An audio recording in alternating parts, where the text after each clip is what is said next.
All right. Okay. Well, what we're going to be doing in the next few weeks is we're going to be reading a book. I'll be reading it to you. It's it's a great, exciting story about the Pilgrims, which you've been learning about. Excuse me, I got a frog in my throat today. So this story is about the Pilgrims. It's going to be a lot of fun because it's parts of it are a make-believe story. We're going to travel through time back to the time of the Pilgrims with a time-traveling horse that can talk, and it's an invisible horse. And I brought my invisible horse with me today. He's standing. Do you see him? He's standing right there. Yeah. Well, but he's invisible. How do you see him? You just taking my word for it, huh?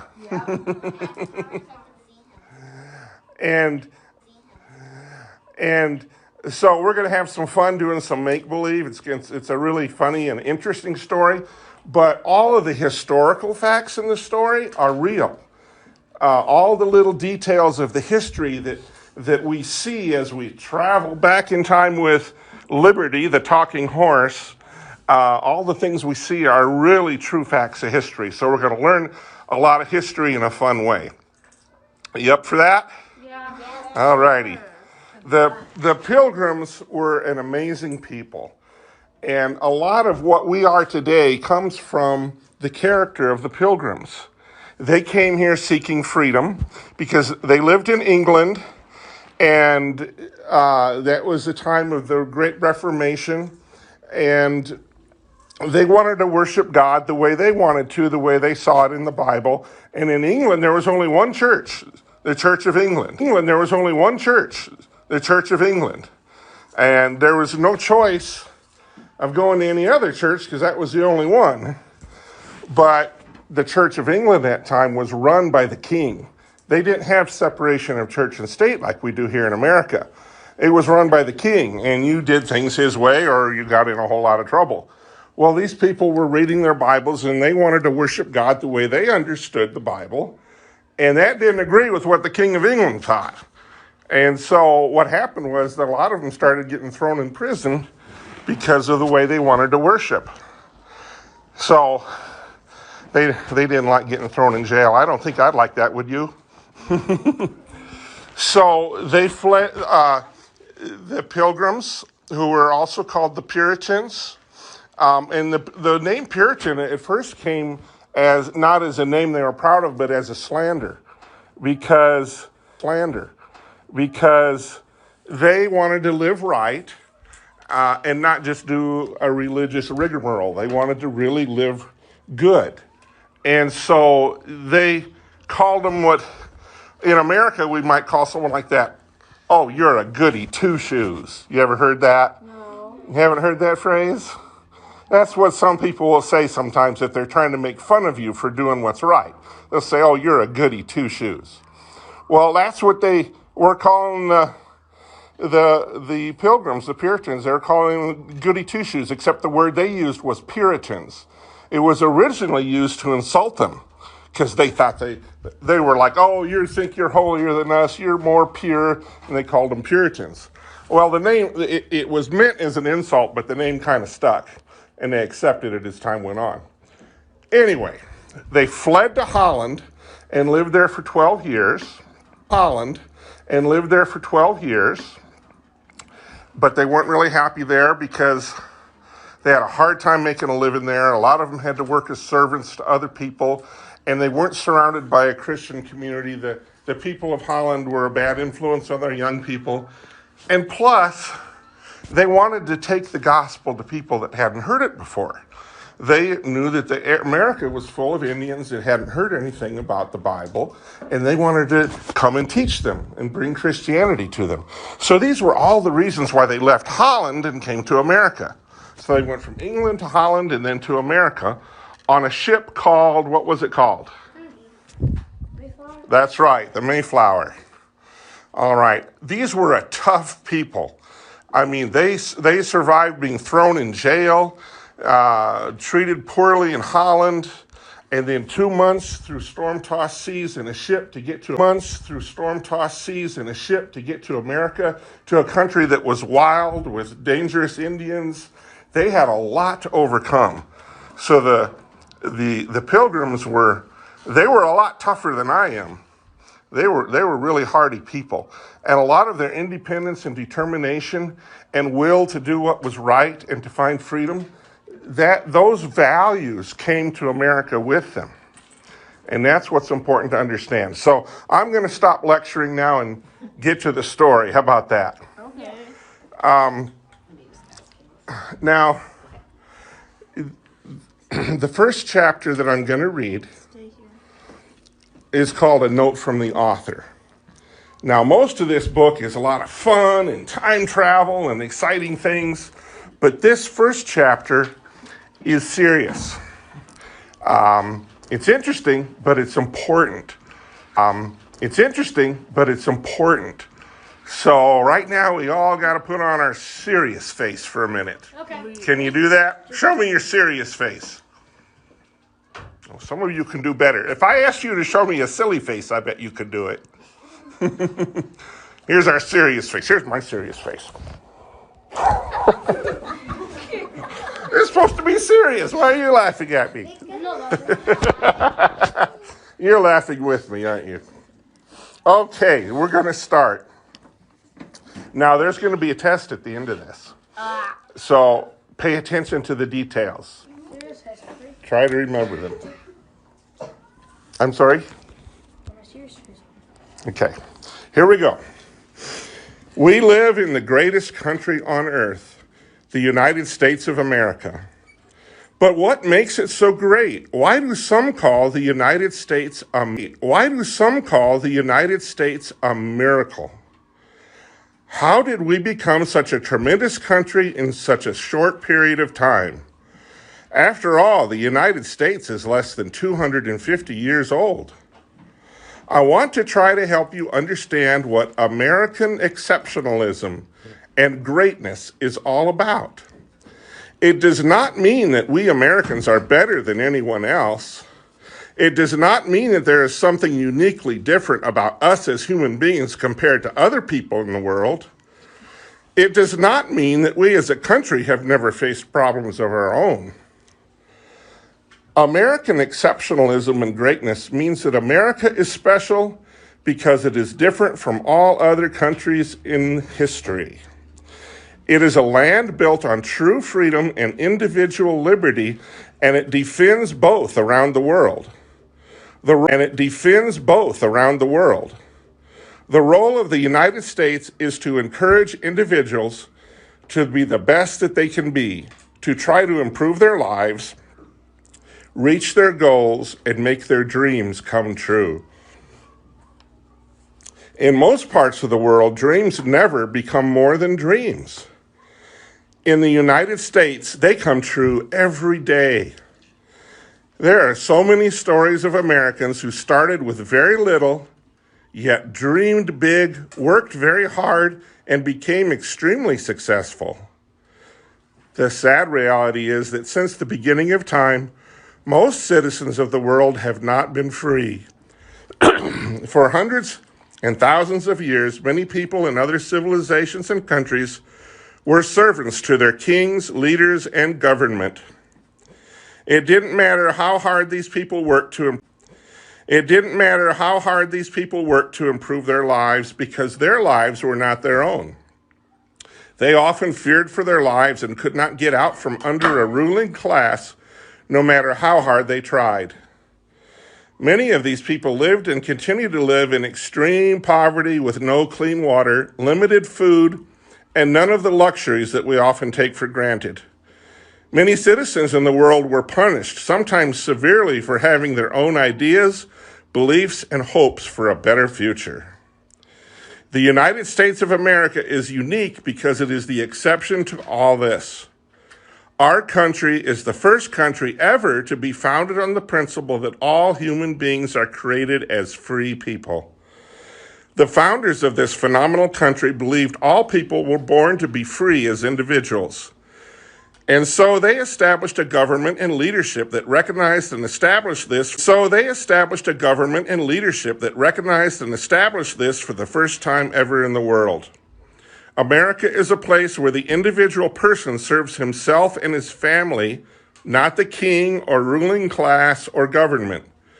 America is a place where you can think, believe, and express yourself as you want. You can dream as big as you can, and nothing is holding you back. This book on the Pilgrims is part of the great tale of how the United States of America came to be. The Pilgrims came to our shores more than a century and a half before our country was established in 1776. But their reasons for coming to the New World helped to sow the seeds of our nation. The story of the Pilgrims and their arrival in the New World has been taught for hundreds of years, and in that time, the story has been tweaked and changed by people to the point that it is often misunderstood. I want you to know the real story, what really happened, who the Pilgrims really were, and what they did when they arrived. Let me introduce you to my good buddy Rush Revere. Together, we are going to rush into history and the story of the Pilgrims. Then there's a picture of Rush Revere. He looks kind of funny, huh? Yes. Okay.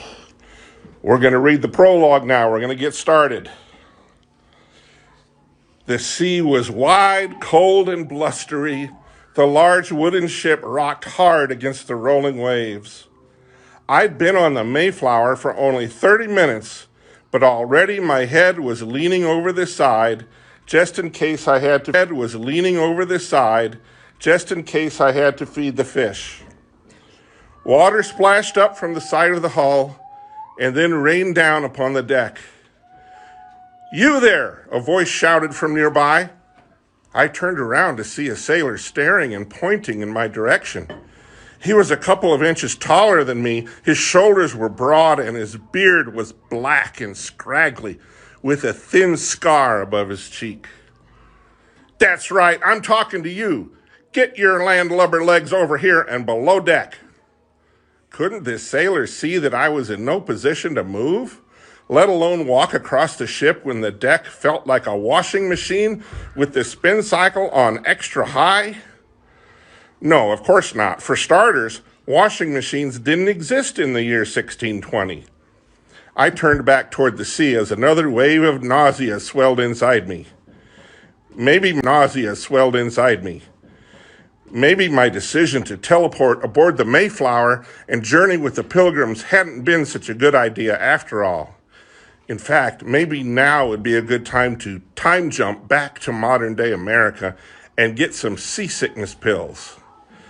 Yes, that's it. I could get the pills, stabilize my motion sickness, and then return before the ship reached the New World. Suddenly, someone grabbed my arm and spun me around. I nearly jumped into the water when the large sailor shouted directly into my face. "The whole lot of you makes me sick," he said. "We should throw all you saints overboard. What's your name?" Saints? This was not my first encounter with someone from the past. Although I was feeling extremely queasy, I tipped my hat and introduced myself while trying not to fall over. I'm not a saint or a separatist. I'm Rush Revere, I said. I'm a history teacher from the 21st century. I've come to... The 21st century? Blimey, you're mad. The whole lot of you. You think I care if you make it to New England? The sailor laughed as he pushed his face into mine and said, "I don't. In fact, I'd rather feed you to the sharks and be done with you." His breath smelled foul like rotten fish. I gagged, and suddenly I vomited as the boat lurched to the side and sent me face first into the unsuspecting sailor. We tumbled to the deck, and I rolled up against the railing. I sat up, realizing that I felt a great deal better. Unfortunately, I couldn't say the same thing about stinky fish breath. He was covered from head to toe in my regurgitated lunch. Arg! You puked all over me. Arg! You puked all over me, you piece of scum. I'll throw you overboard. He scrambled to his feet and charged at me like a bull targeting a matador. My horse Liberty was aboard the Mayflower somewhere. Liberty, I yelled, stumbling backward. I could use a little help over here. Now look, I know what you're thinking. What's a horse doing on the deck of the Mayflower in the middle of a storm-tossed sea? Good question. The truth is my Liberty is no ordinary horse. The ship rocked back and forth as water surged again over its bow and crashed down on the deck as if a large waterfall had been turned on and off.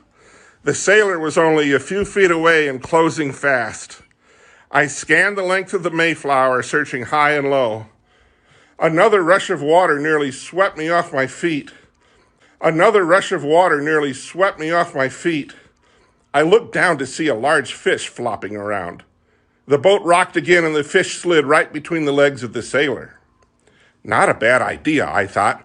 Right before the sailor grabbed me, I dove headfirst through his legs. For a split second, I thought I was through and beyond his grasp. The sailor's beefy hand grabbed my leg, then my coat, and then hoisted me up by my collar. I hope you can swim, yelled Fish Breath. From over his shoulder, I finally spotted what I had been searching for. And I hope you can fly, Liberty replied to him. Oh yes, Liberty can talk. I told you he wasn't an ordinary horse.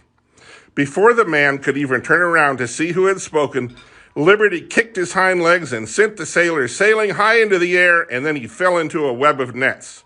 Perfect shot, Liberty said. He fell into a web of nets. Perfect shot, Liberty said. You appeared in the nick of time, I said, starting to feel sick again. Leaping to the Mayflower in the middle of a storm wasn't my idea, Liberty said, speaking very fast. Yes, I can leap to different times in American history, but I'm not a weatherman, and horses don't like boats. There's an awful lot of water surrounding us, and this constant rocking back and forth, it makes me hungry. Liberty turned his neck from side to side, as if searching for the nearest feed bag. Do you know where we can get some food around here? I slipped into Liberty's saddle and said, please, let's not talk about food. Right now, I need you to open the time portal. Back to the future, Liberty grinned. Yes, back to modern day America, please. Just try not to leap us into a tornado. Liberty started galloping and yelled, into a tornado. Liberty started galloping and yelled, rush, rush, rushing from history. A swirling circle of gold and purple appeared on the deck of the Mayflower. As it grew bigger, Liberty bolted for the center and jumped through. We were back in modern-day America. All right, time for test. Are you ready? No.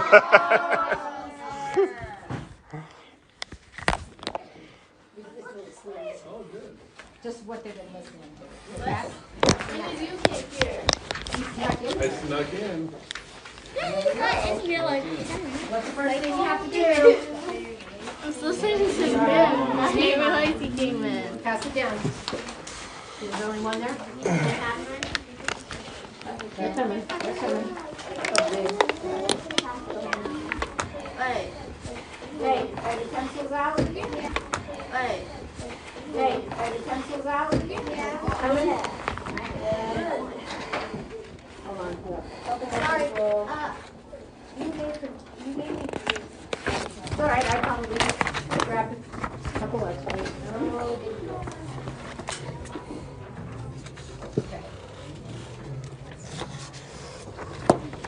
Names on them, right? Finish up your names. Okay. All right, everybody ready? We're going to go through this together. So, quiz on note from author. According to the author, what is the greatest country on earth? America. Oh, yeah. Right. The United States of America. Did we got it? So you write that on line 1, America. And it's America. And it's also on the question in 2. So, Okay, just a minute, you're going too far. no, I meant, I know. The answer to question 1 is in question 2. Oh, okay. You're smart. You were reading ahead, huh? I just forgot how to spell it. Or you can either just do USA or America, whichever way you want to write it. Okay. Okay. Question number 2. What term means that America is special because it is different from all other countries in history? Well, I don't know, I wasn't here for the story, but the word unique might be your word. That's what I was thinking. Well, that's a great answer, and it's correct. Oh, it's correct. It's correct, but it isn't the term that they're looking for. There was a term in the in the book. Yes. I think it said where dreams come true. Well, you're close too. Or, no, the United States of Miracles. United States of Miracles. I like that name. I like that. Yes, right here. The part where it said miracle. American. You got half of it. It's on the tip of my tongue. America, the miracle. No, that's a song. America is like a miracle? You're close. Not quite it. Somebody's going to get it.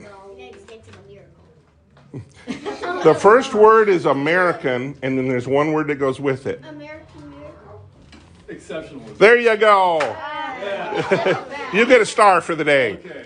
All right. American exceptionalism. Okay.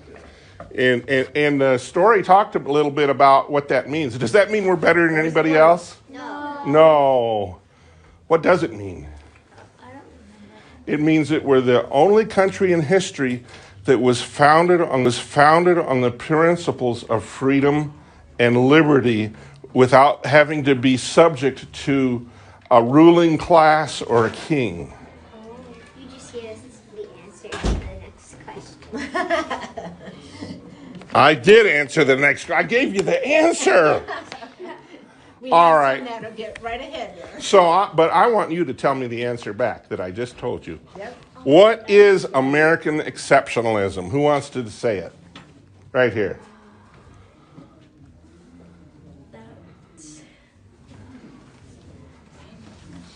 Is that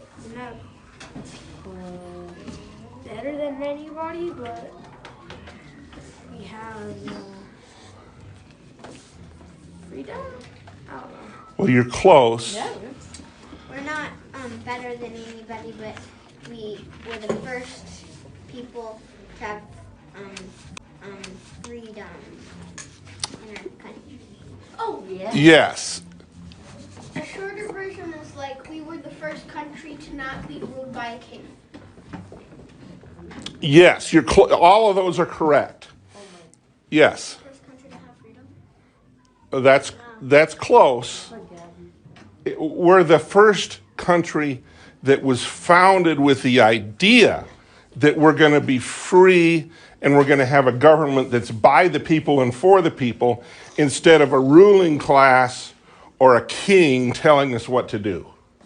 Does that make sense? So if you go home today and you're going to say, Mom, I learned what American exceptionalism is, and it is, what would you say?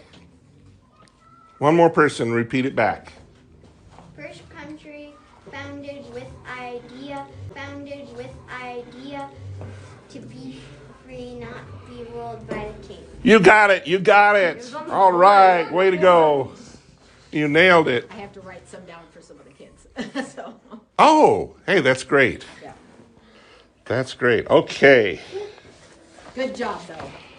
Yes, you've all done really good. Okay, now we're on to did you all fill out your papers? No. I'll give you a minute to do that while I rest my voice. Did you get it? James, it's the first country founded with the idea to be free. That one, yes. Number 3.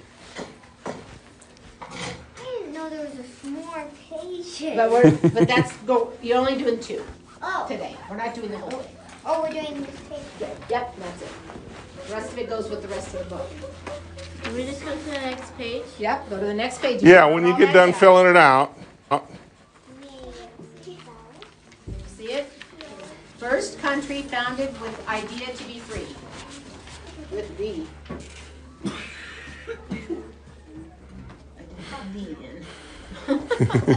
in. With the idea to be free, not be ruled by a king.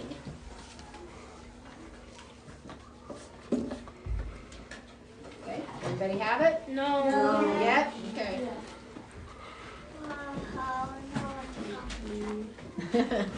It's all right. You'll remember them. I think I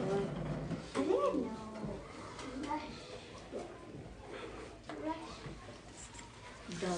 Oh, I know what it is because it shows it in question. Since it's religious freedom, I put in this term religious. Next page. Yep. Okay. Okay. Ready? Yeah. Got it? Yeah. Got it, Liliana? Yep. No.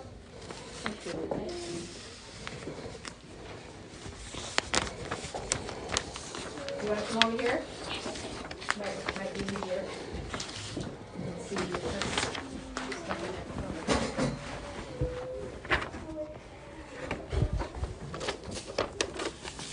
Once you're done, just flip the page over. We'll start the next one. I think I'm going to like this story. This is pretty good. It's a fun story. Do y'all like it? Yes. Oh. 2 hands. If you like it, go like this. Yep, thumbs up. Dun, dun, dun. It gets better and better because I've read ahead. I did what he did. I read ahead. It's pretty good. Is that? Is that? Okay, while they're writing those, go ahead and we'll start the next one. Okay. They're almost done. All right. We're starting the quiz prologue. What? Do y'all have that in front of you? What is the name of the ship that Rush Revere and Liberty first visited? Mayflower. Right. The Mayflower. There's a joke about the Mayflower. Have you ever heard the saying, April showers bring Mayflowers? Oh, yeah. What do Mayflowers bring? Pilgrims! Is the first one? Yes, the first one's Mayflower. I did On the some next of it. page. Okay. Number 2. What color is the sailor's beard in the prologue? Right here. Black. Right. Black. Black and scraggly with a scar. He sounds like a bad dude, doesn't he? Yeah, like Blackbeard, right? It sounds like I'm running away from that person. Number 3. What part of the ship felt like a washing machine? Chloe. Right, the deck. Is it called a dock? No, the deck. D-E-C-K, deck. Deck of the ship. Well, I got hand sanitizer. That's all right. Just try to do the best you can. It looks blue. Because Who did this? Number 4. Who did the sailor want to throw overboard? Back here. Revere. Yes. What's his first name? Rushmore. Yeah. What? Rush. What? Rush. You got it. Rush Revere. Does that sound familiar to anybody? It's kind of Rushmore. Yes. yeah. Oh, I said Rushmore. Isn't there somebody called a Paul Revere? Yeah. Heard of that before? No. I was How many have heard of Paul Revere? Raise your hands. No. Just one? Two? Well, we're gonna learn about him as time goes on. Oh, is that Rush Revere? Or Rush Revere is the answer to this one. But is Rush Revere? Okay, so question number 5. What did Rush Revere do to the sailor? Right here. Put a fish through his legs. Well, he didn't put it there. The fish just landed there because it got thrown in by the big wave coming over. Right here. Pardon? He puked on him, yes. Oh, gross. He was seasick, huh? Okay, so number 6. What did Rush Revere call the sailor? Right here. Yes, to be more exact, stinky fish breath. Can you put fish breath?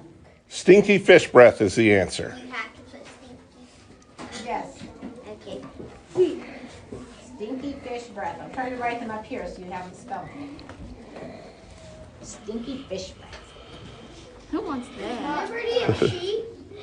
Yes. Wait. I don't know. Statue of Liberty. Yes.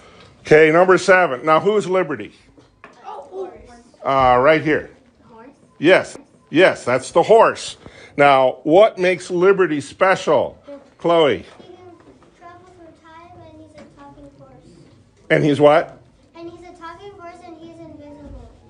You nailed it. All 3 of those. He can talk, he can be invisible, and he can open a time portal and help you travel through time.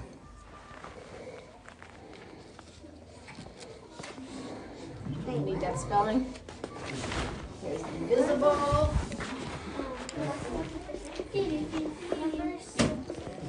I already got Time 2 travel. I don't know how to Time traveling horse. say I just put time travel. teleporting. You did what?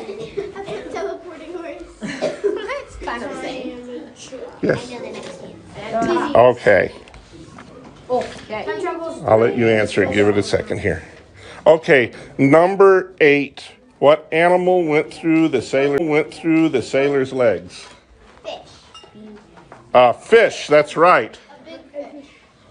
If I saw a fish go underneath my legs, I I would put catch it fish and make on fish accident. I would ride it. Yummy. What? Wow, they did really good on that. Yes. I have a question. Yes. Remember the metro? Did they have fish sticks? In the water. Did they have fish? Sticks. Sticks? No. Not like we know anyway. They might have cut the fish like that, but not like we know. You all like this story? Yeah. We're going to continue this every week. I'll be back next Thursday at 2 o'clock. And we'll start chapter 1. And I can tell you it gets... That was actually the prologue. But I can tell you it gets better and better. I got to reading it and then I didn't want to put it down. I wanted to just keep reading. And as we go on, we're going to learn a lot of history. A lot of things that you didn't know before. And You don't have to right now. We're done with that. when I was in school, I'm gonna confess something to you. I hated history. And do you know why? I had a history teacher that hated history. He was so bored with it, he'd get up there and talk on. And in 1873, this happened. And he bored me to tears. And you know what he didn't know? He didn't know how fascinating history was. And I've learned that history is amazing. We got lots of questions here. Why didn't he teach history when he hated history? That's good. I've often wondered that. No, that's a good question. He probably needed a paycheck, and that's where they put him. That's where they put him. Yes. Do you teach Greek mythology? No, I don't. But I love history, and I've studied history for years. I've written books about history. I'm a published author. That's right. And so I've learned that history is really fascinating. And there's a famous saying that I want you to remember. He who does not know history is doomed to repeat it. What? I'm going to say that again. He who doesn't know history is doomed to repeat it. What do you think that statement means? So, like, if there's a bad history, then it means, like, he'll repeat it. He'll do it again. That's really good. That's really good. Chloe, you had your hand up too. Did you have an answer also? No? You? If they don't know the history correctly, then they won't know how to say it right. They won't know what? They won't know how to say it and repeat it. How to say it or repeat it. Oh, okay. All They right. don't know that. Yes? Wait, you actually be doomed? You'll be doomed? You will actually be doomed? Okay. And back here. I was thinking that means like if he doesn't know anything about history, if he says it and gets something wrong with somebody who knows history, something I was just gonna say will that. happen. Right here. He said the one thing I was gonna say. So. I have another. If he doesn't know a certain thing about history, and if he does it again or says something, it could do something to really hurt him or others. I'm sorry, I don't hear real good. I didn't get the last part. She's got a low voice. Yeah. Go ahead, say it again. Just the last part I didn't get. The last part. Do you know what you said? Nope. Sorry. She has a quiet voice. Okay, I'm going to give you all the answer, okay? Okay.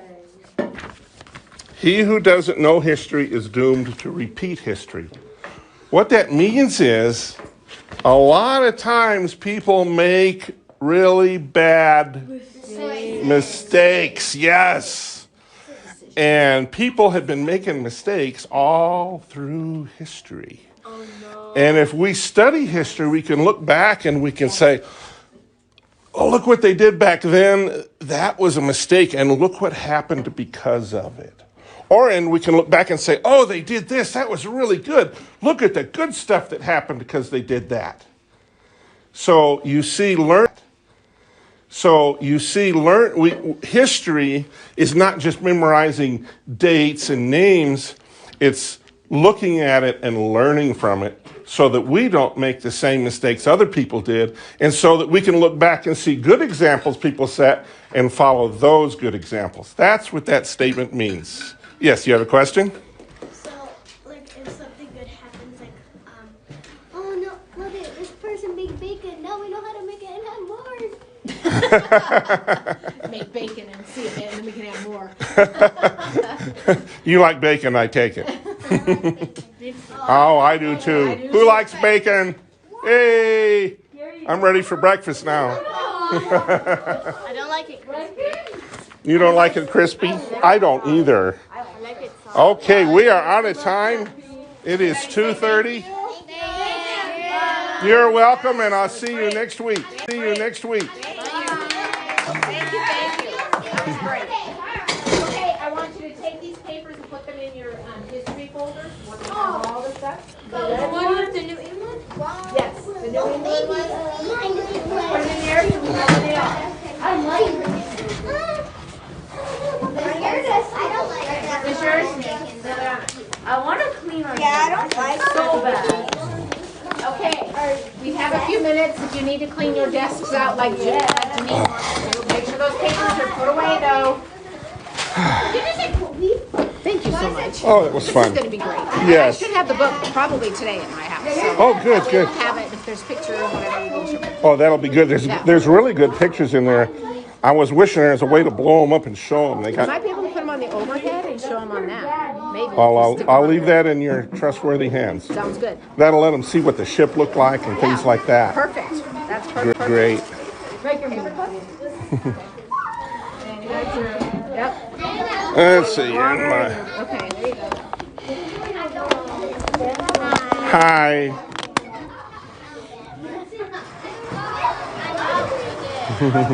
Thank you. We'll see ya. You don't need any of that? Nope. Okay. Thank you so much. Oh, you bet. You bet. No. See you next See week. you next week. I found a pen. I was going to say, you know where to go, don't you? Yeah. Thanks. Yeah.